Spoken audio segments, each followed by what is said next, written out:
14ই মে উচ্চ মাধ্যমিকের রেজাল্ট। তো এই উচ্চ মাধ্যমিকের পর সরকারি চাকরির আশায় বছর পর বছর নষ্ট করবে নাকি নতুন কিছু চিন্তা ভাবনা করবে?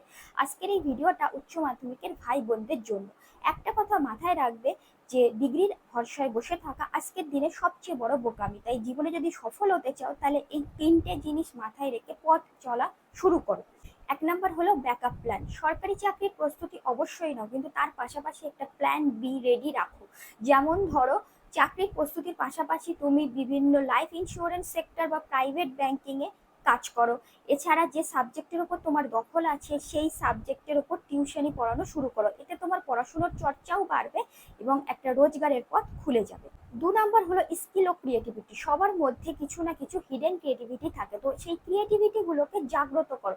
যেমন কেউ ধরো ভালো গান করতে পারে, কেউ নাচ করতে পারে, কেউ আঁকতে পারে, তুমি বা হয়তো ভালো মোবাইলে ভিডিও এডিট করতে পারো, গ্রাফিক ডিজাইন করতে পারো। তো এই নিজের শখ এবং স্কিলটাকে ইনস্টাগ্রাম ও ফেসবুকের মাধ্যমে মানুষের সামনে তুলে ধরো।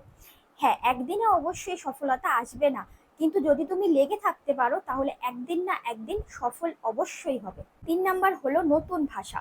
মাতৃভাষার পাশাপাশি যদি তুমি হিন্দি বা ইংরাজিতে ফ্লুয়েন্টলি কথা বলতে পারো তাহলে কিন্তু দেশের যে কোনো প্রাইভেট সেক্টরে তুমি সুযোগ অবশ্যই পাবে, এমনকি অনলাইনে ক্লাস করাতে পারো। সবশেষে একটা কথাই বলবো, ইওর লাইফ ইওর রুলস। তোমার নিজের যেটা ঠিক মনে হবে, যেটা তুমি করতে পারবে বলে বিশ্বাস করো, ঠিক সেই দিকটার ওপর ফোকাস করো।